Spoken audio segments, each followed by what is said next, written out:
नमस्कार दोस्तों, अगर आपको भारत और दक्षिण अफ्रीका के बीच खेले गए पहले टेस्ट मैच के तीसरे दिन का रोमांचक मुकाबला पसंद आया हो तो हमारी इस वीडियो को दिल से एक लाइक जरूर करें। आज की इस वीडियो का लाइक टारगेट है सिर्फ 400 लाइक्स का। पहले टेस्ट का तीसरा दिन जैसे किसी तूफानी फिल्म की शूटिंग थी। ईडन गार्डन्स की पिच अब पूरी तरह एक राक्षस में बदल चुकी थी। दरारें इतनी चौड़ी थीं कि हर गेंद पर धूल के गुब्बार उड़ रहे थे।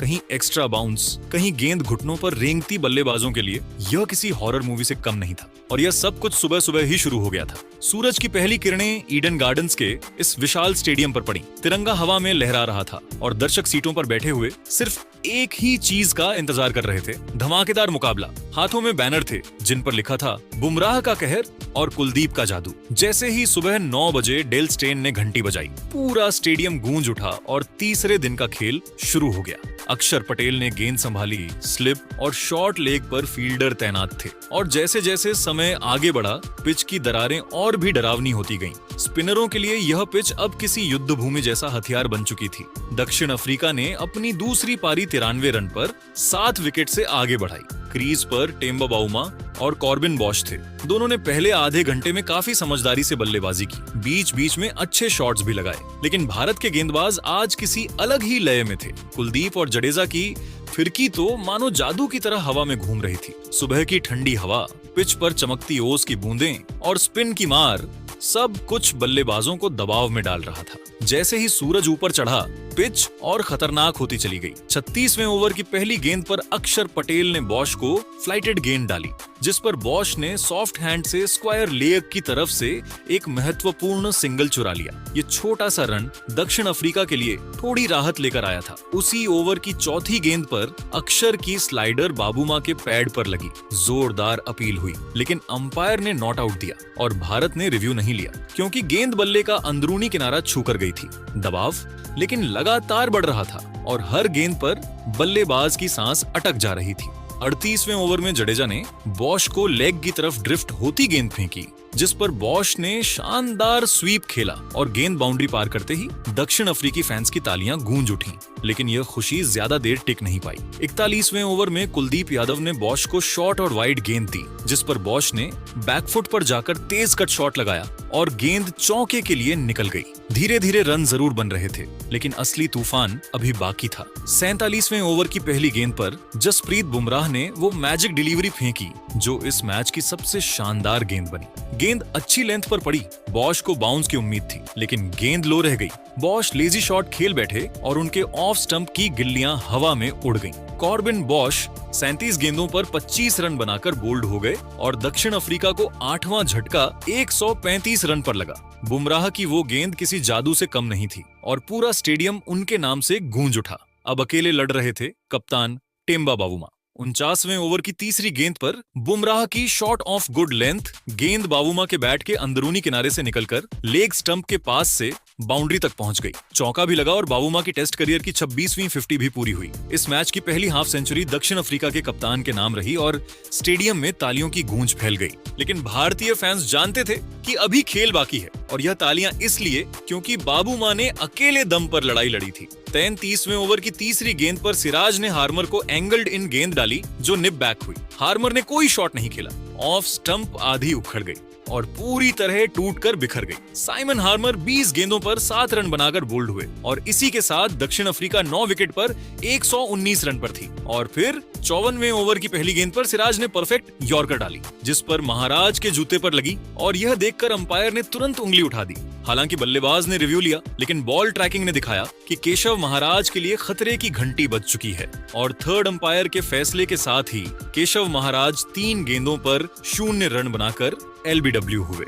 दक्षिण अफ्रीका की दूसरी पारी 54 ओवर में 153 रनों पर सिमट गई। लीड सिर्फ 124 रन की थी और बुमराह, कुलदीप, जडेजा और सिराज ने मिलकर तबाही मचा दी। और यह तबाही ऐसी थी कि दक्षिण अफ्रीकी ड्रेसिंग रूम में सन्नाटा पसरा हुआ था। अब भारत को जीत के लिए 124 रनों का लक्ष्य हासिल करना था, लेकिन पिच पर अब गेंद किसी भी तरफ जा रही थी। भारत की दूसरी पारी शुरू होते ही मार्को जॉनसन ने तूफान मचा दिया और यशस्वी जायसवाल क्रीज पर आए और उनकी पारी की तीसरी गेंद पर ही जानसेन ने इन स्विंगर डाला।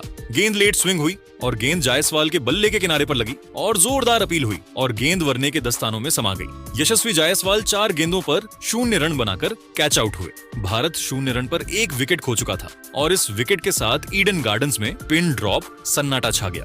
और फिर तीसरे ओवर की पहली गेंद पर जॉनसन ने एक और शानदार गेंद फेंकी जो बैक ऑफ लेंथ से बाउंस हुई। केएल राहुल पूरी तरह सरप्राइज रह गए और अटपटी पोजीशन में आए जिसपे बैट लगा और वीरेन ने राइट की तरफ डाइव लगाकर शानदार कैच लपक लिया। राहुल 6 गेंदों पर 1 रन बनाकर कैच आउट और अब भारत 1 रन पर 2 विकेट खो चुका था और प्रभावी रूप से 3 डाउन, क्योंकि गिल चोटिल थे, क्योंकि उनका मैदान पर आना मुश्किल लग रहा था और उनकी कमी भारतीय टीम को खलने लगी थी। स्टेडियम में सन्नाटा और गहरा गया, लेकिन वॉशिंगटन सुंदर और ध्रुव जुड़ेल क्रीज पर आए। स्टेडियम में सन्नाटा पसरा हुआ था, लेकिन ध्रुव, जुड़ेल और वॉशिंगटन सुंदर फिर से क्रीज पर खड़ी डियरे थे और तीसरे दिन के पहले सेशन का खेल खत्म होने तक भारत 10 रन पर 2 विकेट गंवा बैठा था और भारत को जीत के लिए अभी भी 114 रन चाहिए और 7 विकेट बाकी थे और ये 10 रन भी इतनी मुश्किल से आए थे कि हर सिंगल के लिए बल्लेबाजों को जान लगानी पड़ रही थी। पिच पर अब हर गेंद एक नई चुनौती थी। कभी गेंद ऊपर उछलकर बल्लेबाज के हेलमेट को छूने को तैयार, तो कभी नीचे रहकर पैड पर लगने को आतुर और दर्शक अपनी सीटों से हिल भी नहीं पा रहे थे। हर गेंद पर सांसें थमी हुई थीं और कमेंट्री बॉक्स में भी कमेंटेटर्स बार बार कह रहे थे कि यह पिच अब बल्लेबाजों के लिए नर्क बन चुकी है और भारतीय फैंस की धड़कनें तेज हो रही थीं, क्योंकि 114 रन अभी भी दूर लग रहे थे। लेकिन वॉशिंगटन सुंदर और ध्रुव जुड़ेल ने संभल कर खेलना शुरू किया। दोनों ने सिंगल डबल लेकर स्ट्राइक रोटेट की और कभी कभी डिफेंस में इतना कॉन्फिडेंस दिखाया कि दक्षिण अफ्रीकी गेंदबाज भी परेशान हो गए। और यह सब कुछ सुबह के सेशन में हो रहा था, जहां सूरज की गर्मी बढ़ रही थी और पिच और ज्यादा क्रैकी हो रही थी। और हर ओवर के बाद फील्डिंग कोच गौतम गंभीर ड्रेसिंग रूम से इशारे कर रहे थे कि संभल कर खेलो, कोई जल्दबाजी नहीं। और यह रणनीति काम कर रही थी, क्योंकि भारत ने धीरे धीरे स्कोर बोर्ड को आगे बढ़ाया और दर्शकों ने भी अब थोड़ी थोड़ी राहत की सांस ली, लेकिन जानते थे कि अब भी लंबा सफर बाकी है।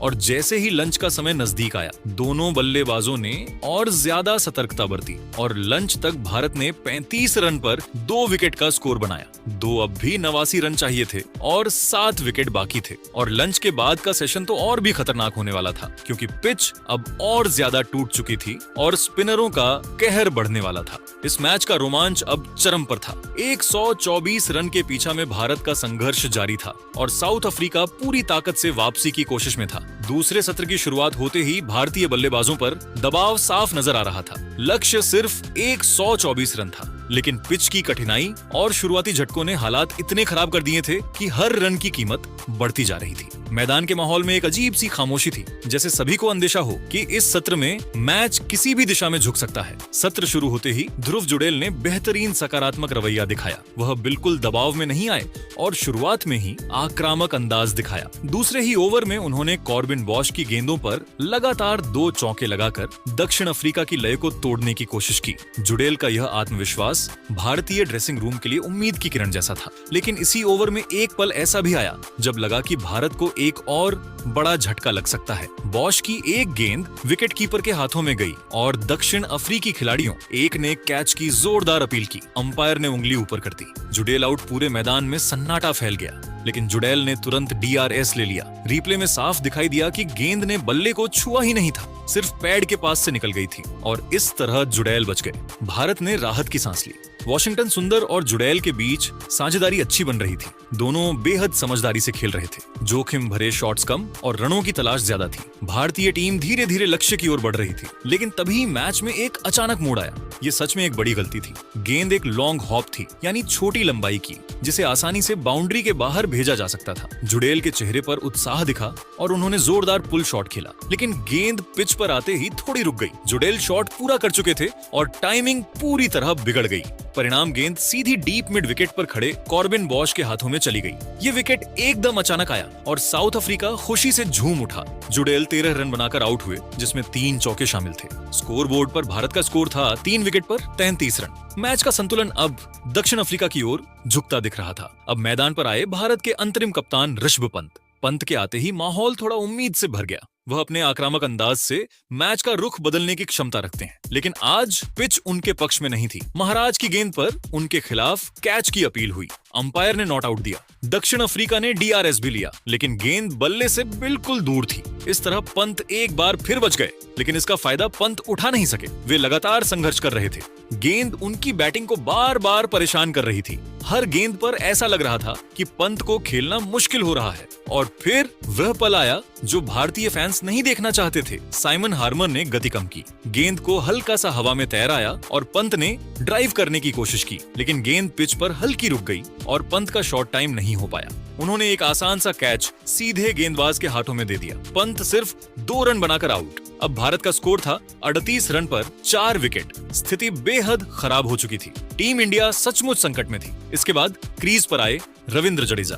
आते ही उन्होंने कुछ बेहतरीन चौके जमाए, जिससे भारतीय समर्थकों के चेहरे पर थोड़ी मुस्कान लौटी। जडेजा और वॉशिंगटन सुंदर ने मिलकर खेल को स्थिरता देने की कोशिश की। दोनों ने सिंगल डबल लेते हुए स्कोर धीरे धीरे आगे बढ़ाया और बिना जोखिम लिए साझेदारी निभा रहे थे। भारत 50 रन तक पहुंच गया। मैच एक बार फिर धीमे धीमे बैलेंस की ओर जाता दिख रहा था, लेकिन हार्मर आज भारत के लिए एक बुरे सपने की तरह साबित हो रहे थे। जडेजा भी LBW आउट हो गए। यह गेंद भी हार्मर की चालाकी का एक बेहतरीन उदाहरण थी। गेंद हवा में धीमी और डिप लेती हुई आई। जडेजा ने बल्ला पीछे रखा, लेकिन गेंद उनके पैर से टकरा गई। अंपायर ने उंगली ऊपर कर दी। जडेजा को यकीन नहीं था कि वह आउट हैं, इसलिए उन्होंने DRS लिया, लेकिन रिप्ले में तीनों फैसले इंपैक्ट, पिचिंग, विकेट सब लाल निकले। जडेजा 18 रन बनाकर आउट। भारत का स्कोर 64 पर 5 विकेट। अब भी जीत के लिए 60 रन चाहिए थे और टीम इंडिया मुश्किल में गहराई तक धंस चुकी थी। जडेजा के आउट होने के बाद बल्लेबाजी करने आए अक्षर पटेल। अब सारा दारोमदार नीचे के बल्लेबाजों पर था।